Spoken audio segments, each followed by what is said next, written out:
magkano problema? 37. Oh.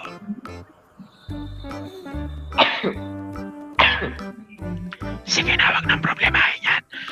Bayaran na yan. Sige po. Bayaran na yan. Ako nang bahala. Sasagot ko na yan. Okay?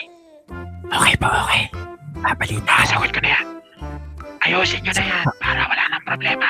Yung 37,000, ipabibigay ko kay Yaman. Sige po. Pinagmamalaki po namin kayo. Ayusin nyo na yan. Yung 37,000, ipahatid ko kay Yama. Anytime. Okay? Sige po. Sige po, salamat. Wag na pag-usapan yung putang inang hospital na yan.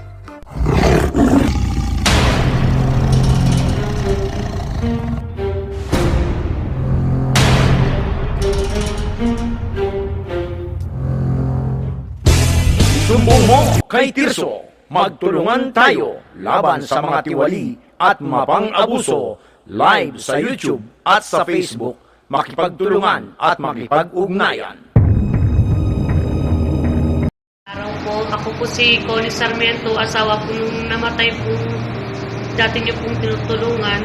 Ako po'y kumakatok sa inyong mabubuting puso. Naghumingi po ako ng tulong para po sana sa bill ng aking asawa dahil po yung hospital po, ayaw po kaming payagan na lumabas yung pasyente kung patay na po dahil po hindi po kami makabayad ng 37,000 po. Ngayon po, ang ginawa ng hospital, ako po dapat ay ipapaiwan nila at iuwi yung pasyente. Kaso po wala po mag-aasikaso sa namatay po. Ngayon po, ang ginawa po namin, wala naman po ibang maiwan doon, kundi yung pamangkin ko pong PWD po.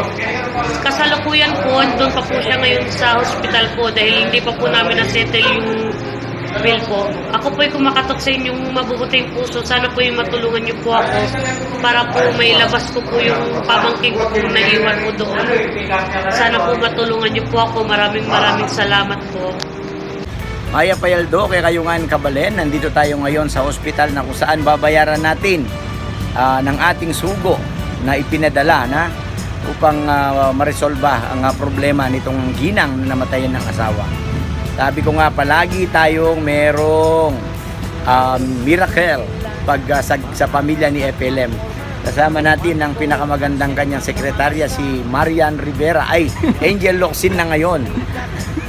Dahil si Angel Locsin medyo nagano ng konti. Pero sa mukha, same. Yan ang aking kabalen. Si Seki Yama, no? Napaka natin. Walang oras kahit bumiyay sila. Kasama din natin ang ating talaga namang kasangga sa pamilya ni FLM na ang pagtulong sa kapwa ay tuloy-tuloy lang. Walang makakapigil sa bawat kampay ng pakpak ng Agila dahil marami siyang pakpak, no? Ayan. Pero wag na po, yung pakpak niya kapag nagsabi islang, hindi ano siya, no? Kapag Amerikano nagsabi ng pakpak, iba na po yun. Marami siyang pakpak o galamay na nag-aano sa kapag. Ayan. Buksan na natin ang ating backleads. Kasama natin si Ma'am Mary Ann. Ayan, kasama na rin po si Nanay Mary Ann. Ayan, tsaka si Papa Trix. Ayan. Ayan. Andito po si Papa Trix. Ayan, tingnan nyo po si Papa Trix. Nasa loob ng Montero, naka-helmet.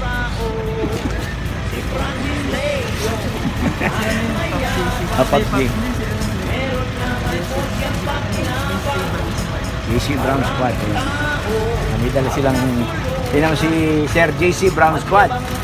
Mayroon siyang dalang brownies.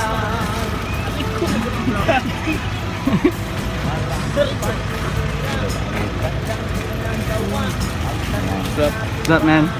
Idol. Shoutout ka muna. Hello, shoutout sa inyo lahat, FLM family. At andito si Chris Beads.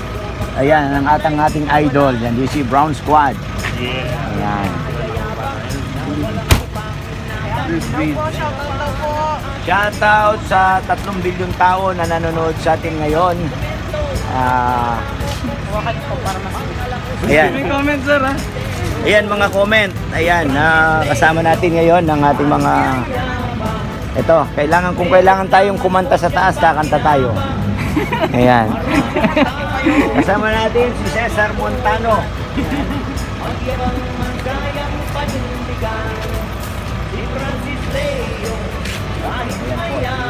Yama.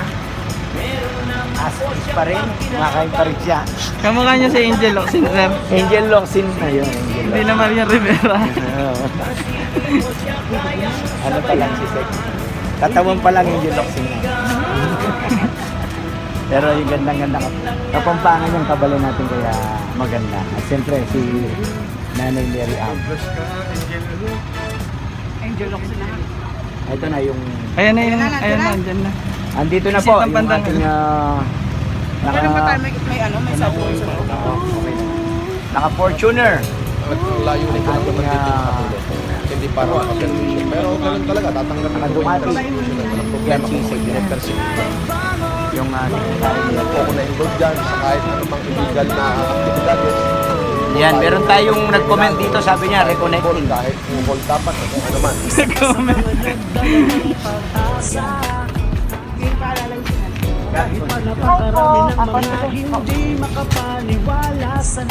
Ano tayo magbabayad? Ano ko na? Sa FNM ka na ito sa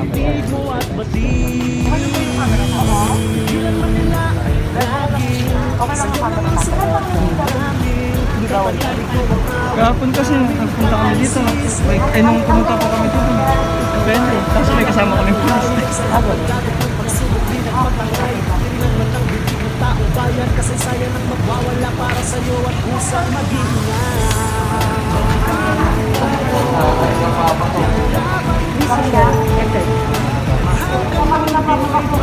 We love you, Idol FLM. Kasama ng mga small YouTuber. Long live.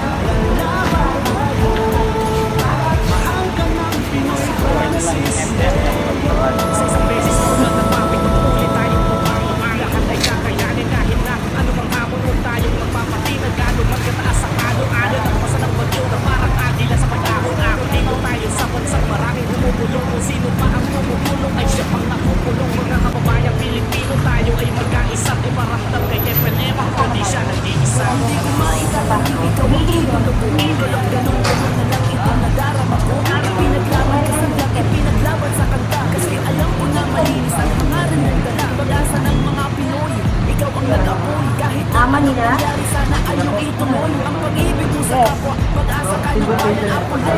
Ha? Yes. Babayaran ko yung bilig.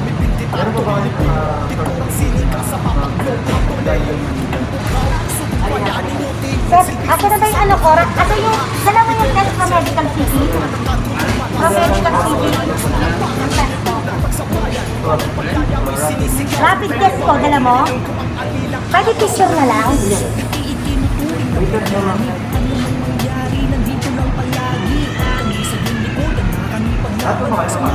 Yes, magbabayad kasi kami ng billing ng pasyente na kamuntik yun ng may illegal detention. Kaya babayaran ko ng billing kasi nakakaawa.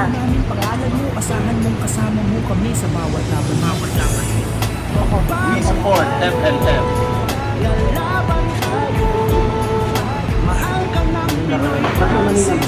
Ha?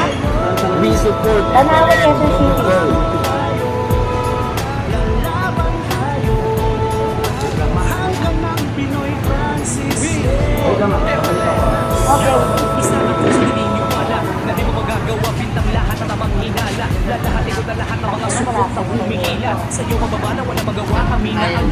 Pag Manila, ayaw.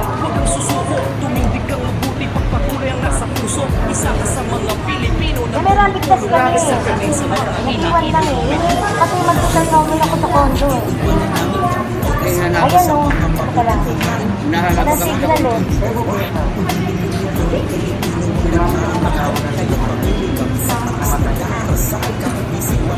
Kung sa tatalakan ko, papapasukin ko, pero tatalakan ko. Ano naman katinto yun? Oo. Magbabayad naman dito, wala naman po-complain eh. May understand ang protocol. Pero magbabayad tayo ng hindi tayo magpapakontay.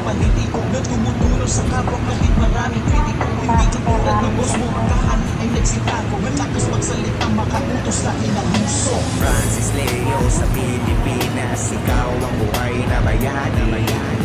Idol ka ng masa at kung ituring ng iba, Send mo nga copy ng rapid test namin. tuloy lang ang laban, abante lang, huwag kang susuko. Pasasaan matatapos din ang pagsubok, MLM, mabangon din tayo. Bangon tayo, lalaban tayo. We support FLS. Wala. Masyado kami sanitize. Basta lang ulit. FLM, tatlong dekra ngunit napakadaming natulungan. Isang tao pero libo-libo ang inalalayan. Bilyong katao sa Pilipinas, siya lang ang tumutulong. Kasi medtech sa Medical City anak ko eh. Kaya matok may rapid test sa kanya. Ngunit ano ang nangyari? Walang ay kinasuhan. FLM, dasal lang. Nasa likod ko lang kami. Papangon Nasaan ulit lang tayo ako? para sa bayan. Dahil yung banking na kami kinukuhanan. Yes ka. Wala, eh. Ganito lang yun ninyo. Yung pangalan mo, may beer. Doon pala yung beer. Yung ganito lang. Ito kasi yun. Kaya lang sa husband ko lang. Ayan. Kanina po lang. Kay Nestor. Pero isang sa amin yung buong family. Yung kanya lang, kiniklop lang niya. Kasama na yung sa amin. Hindi sa inyo talaga po kasi kami po nga babae. Hanapin din po kayo sa video na sa inyo may pakita yung ID. ID ko na lang, gusto mo? At saka yung result na negative talaga. Ito, kay sa'yo, Nestor, negative. Ayan o, full body, COVID-19, IAG, COVID-19, Asan yung kopya mo na? IJM.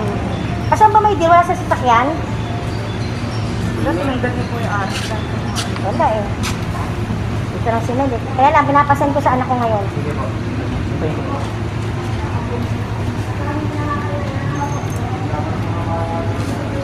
Sa laboratory siya. Gusto mo ikaw na lang magbayad doon? Sino ang nag-hold sa'yo? Yung ano na lang. Ano pangalan na nag-hold sa'yo? Kuhanin mo na lang yung pangalan nung Una may pangalan na nag-hold sa'yo dito because that is an illegal detention. Pandemic tayo dito and yet, kulang ang billing mo, ayaw ng promissory doon, mag-iiwan ng taong negative, disabled pa. Tuloy mo matawa mo. Mali-mali ang ospital na to.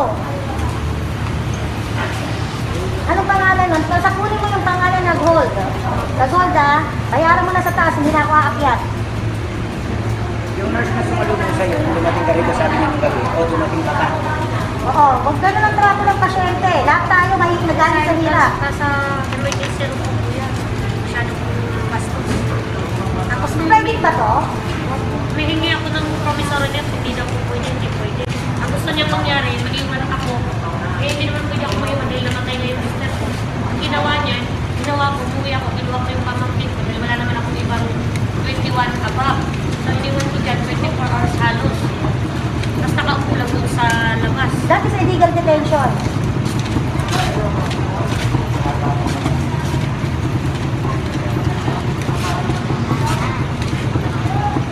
Then, ang pinalit mo dito, PWD?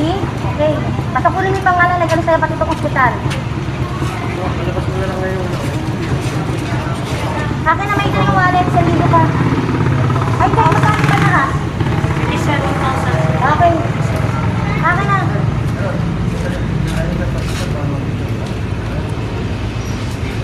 Oh, huwag mo tangkapin yung sukle, ibigay mo sa kanya. Sabihin mo, pambili niya ng candy para bumungabunganga niya. Okay, pambili niya ng safeguard para bumalik ang konsensya niya. Uli mo pangalan ha.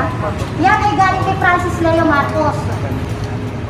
Pinababarangay pa nga po yung namatay. Ito masakit eh. Namatayan ka na. Ngayon dahil ayaw nila ng promissory, pinaiwan ng tao kapalit ng bangkay na inilabas. And yet negative yung taong iniwan, pandemic ka sa loob ng ospital. Asan ang konsensya mo? Sabi ko nga, wag na niya kunin yung sukle, pambili na lang ng safeguard ng nurse baka sakaling bumalik yung konsensya.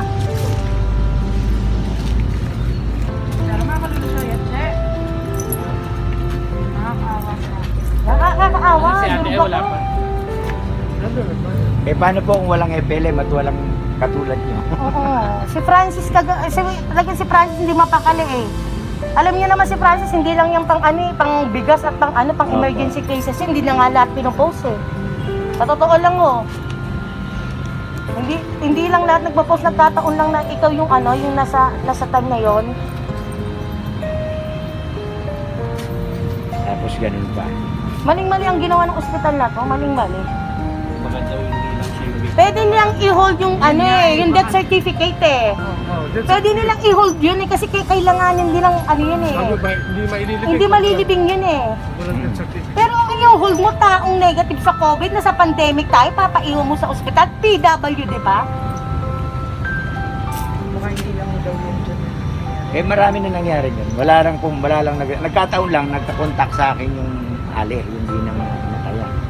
Sabi ko, okay lang yung mag-promise, pero yung sabihin nila na mag-detain sila ng rito. Sabi ko, hindi pwede yan. Ha? Ilang araw? Bale, yung madaling araw hanggang gabi. Nung hapon, minessage na itong ginang na pag hindi ka pumunta rito, padadampot ka namin ng barangay niya sa bahay. Mali yun, harassment also. So tinawagan ko yung contact ko. Yun lang yan. Yung meron din kasing programa si mayor namin, sumbong mo kay Mayor JP. Tinawagan ko yung si Direk Rod Bravo. O nagtanong siya sa abogado, puntaan natin ngayon direct, kuha tayo. Oo, mali talaga. Bago naman po kami pumunta dito, baka sabihin ng iba dyan, bida-bida kami, tumawag muna po kami sa abogado. Oo. I know naman na kasi some of my experience, talagang mali po yun eh. Illegal detention ang labas nun. Kahit na policy ng hospital yun, pumirma si pasyente during natataranta siya, no choice siya, kailangan niyang pumirma, still against the law. Sa pandemic tayo, yun mag-iiwan ka para sa 37K, na pa pwede naman promissory note, huwag mo i-release ang death certificate. Ito pa po yung ginawa. Nung nag-iingalo yung tao, ayaw dalhin sa ICU, tinatanong muna kung may pambayad sila. Diyos ko po, Lord, grabe. Pakanyang kayo. Tapos, nung sabi niya, dalhin nyo na sa provincial yan kasi sa provincial libre.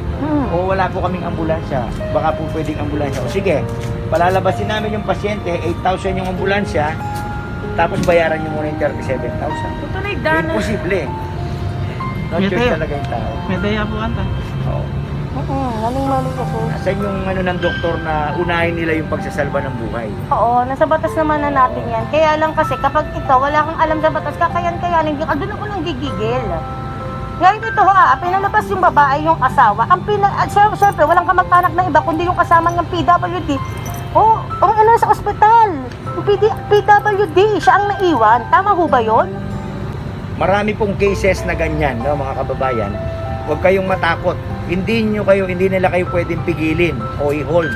Pwede kayong pumirma ng promissory note, and even hindi kayo pwedeng tanggihan ng ospital kung pinapasok yung pasyente kung wala kayong pan-deposit.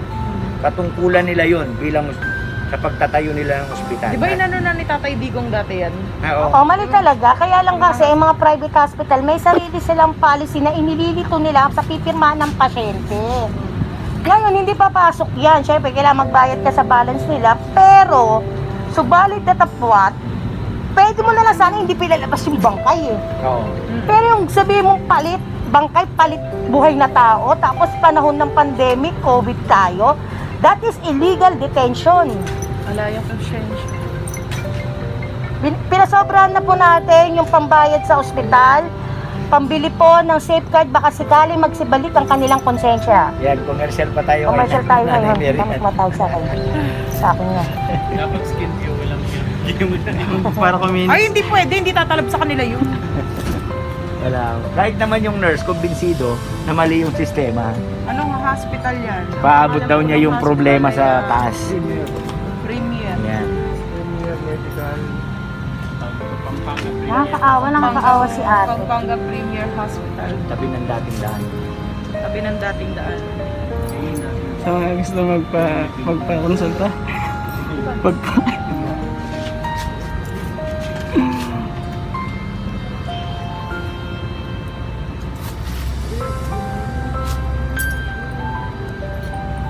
Gawan nga natin ng kanta yan.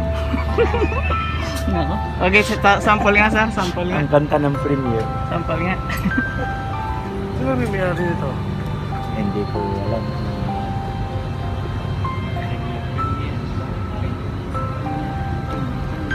Yan.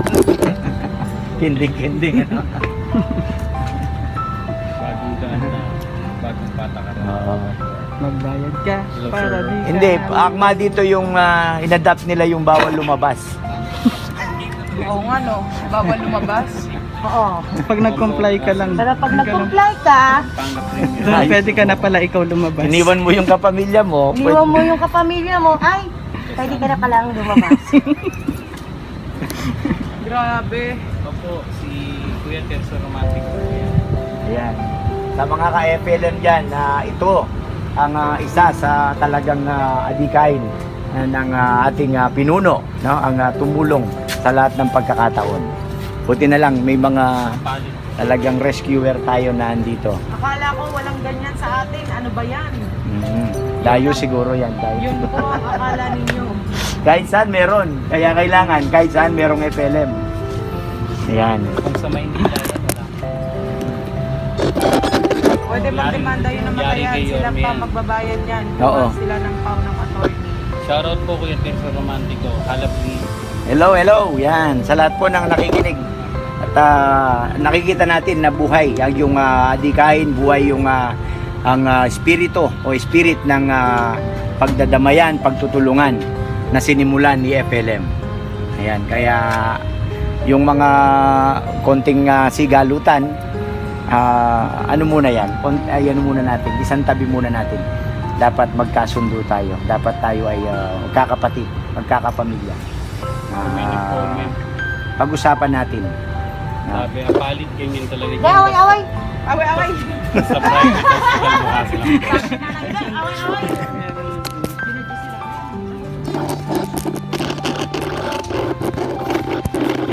Kung meron tayong David Ilagan dyan sa Amerika, meron tayong Nanay Mary Ann dito sa Philippines na Talaga sumusugod talaga to sumusugod siya, no?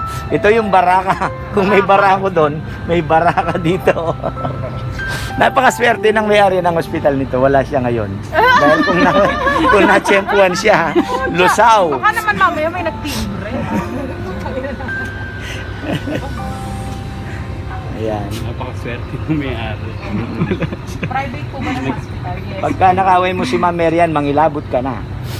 Alam mo, sa totoo lang ho, kaya tinatamad ako sa awayan sokmed, tapos ang lalayo ng kaaway ko kasi hindi ko masugod. Yes.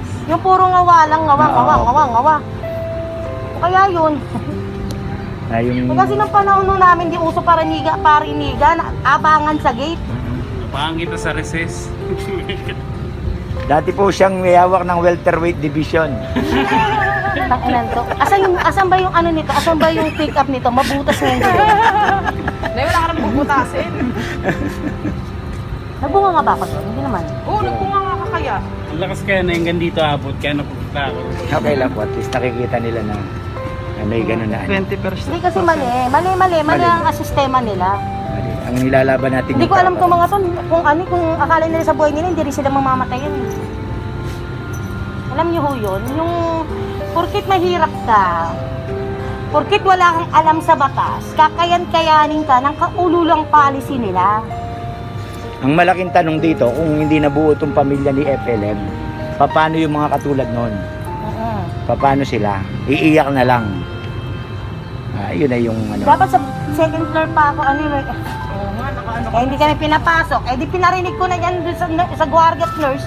Actually po, ang gusto ni Nanay Marian, dahil hindi siya ayaw pakyatin ng second floor, pinakiusap dito, ibaba na lang yung second floor para sa kanya. Ganon katindi itong ating kasama ngayon. Maling-maling ginawa nila, hindi pa nga ako tapos, ibitin ako. Sabi mo sir, bababa yung mga nurse. Hindi sila nag-ano. Pero nung dating dito namin, pag-akyat namin sa emergency, 2 lines lang eh. sumalubong yung nurse, sabi dun sa condolence Mrs. Dumating ka pa. Tama ho ba yun? Private to, hospital to, dapat maganda pakitungo nila, di ba? Pero since nga, alam nila walang pambayad ang pasyente, gaganunin na lang nila. Bastos! Magkano ba tong ospital na to? Joke lang. Labas mo na yung ginto mo dyan, ay. Bravo ko. Katiwaldas. Katiwaldas. Bago na naman yan, seto-seto mo na Magtatayo kami ng ospital sa kabila, tatapatan namin to para yan ng pasyente. Ang title ng ospital namin, Hospital ng May Sakit. Dinadaan-daan lang namin sa tao si nanay kasi sasabog ko. Oo, nagiinit na. Pangit eh. Ay, hindi, nakakaano po talaga. Yung, hindi man tayo yung direktang inaapi, ramdam natin yung sakit na kung kapamilya na, dahil ano siya, magkakabayan tayo, kababayan natin. Paano pa po yung iba? Dapat sa mga pag-hospital na ng hospital dapat May-experience akong ganito. Sa East Avenue ba yung pinagmumura ko yung doktor, my dear? Ha? Doon ba yun? Manganganak, member ko. Yung bata na sa bungad na ayaw tanggapin. Kasi hindi daw doon nagpa-check up. Ano ba yun? Eh, sabi kong gano'n sa kanila, ano ba sinumpaan yung tungkulin? Bumuhay o pumatay? Katulad nun, delikado Ito yun na nasa bungad na po, napunta pa doon sa pinaka parang billboard nila at mamili daw ng doktor doon. Tama ba yun? Kahit kung sino na lang po doon, kahit midwife Oo. lang, kaya nang yan yun eh. Per se dapat. Tapos pag namatay, hindi ba nila nakikita na kapag ka namatay sa ospital nila, nakikita yung nagkakaroon ng lapses, nakikita yung kahinaan ng ospital. Yes, dapat na po ngayon ang ating na-resolve na at nabayaran na po ang mga billings na sinagot na ng FLM family at sa pangunguna po ni Nanay Mary Ann, ni Sek Yama at ni JC Brown Scrod, no? At ng inyong likod, Tirso Romantico. Ito na po yung katibayan, ito na yung resibo na nabayaran na. Apo, ayan o, paid. Ayan po, paid na siya. So, malaking bagay po ito sa ating may bahay ng tumakabilang buhay na si Jay Sarmiento. Narito po si Connie Sarmiento. Hello po, magandang araw po. Ako po'y nagpapasalamat unang-una kay Sir Terso sa way na kung saan ako makakahingi ng tulong para po sa bill ng aking asawa. Nagpapasalamat po ako kay Sir FLM, saka kay Nanay Mary Ann, tsaka sa kanyang sekretarya na si Sek Yama. Maraming salamat po. At ito po yung malaking tulong po talaga para sa aming pamilya, lalo na po sa aking mga anak dahil hindi ko naiisipin po yung naiiwan naming bill. Sa grupo ng FLM, maraming salamat po. God bless po. Yan. Ayan ha, Sek Yami. Iba na yung pangalan mo ngayon. Hindi na Sek Yama, Sek Yami. Pero napakasarap po, no? From the word itself, Sek Yami, na ang sarap ng pakiramdam ng nakakatulong tayo sa kapwa. So sa iyo, ayan po ang isang patunay na ang espiritu ang adikain, ang spirit ng pagbabayanihan, pagtutulungan na sinimulan ng pandemic hero na si FLM ay ginagawa po natin at ginagampanan natin. Ito po yung dapat natin ginagawa bilang bilang isang Pilipino, bilang isang may dugong nananalaytay sa ating mga malasakitan po, hindi sakitan, po, malasakitan. Magkaroon tayo ng malasakit sa kapwa, hindi yung saktan natin ang damdamin ng ating kapwa. Magkaisa po tayo, yan ang tanging solusyon para tayo ay lalong umasenso ang bayang Pilipinas. Maraming salamat po. FLM forever. Problema pa ng ating lipunan, mahilig magkomento, akala mo kung sino, mga laos, bobot imbitero. Si Francis Leo, kahit mayabang, meron naman po siyang pakinabang. Maraming tao ang natulungan, magyabang man kayang panindigan. Si Francis Leo, kahit mayabang, meron naman po siyang pakinabang. Kung bakit po siya sinisiraan, kasi di po siya kayang sabayan. O kay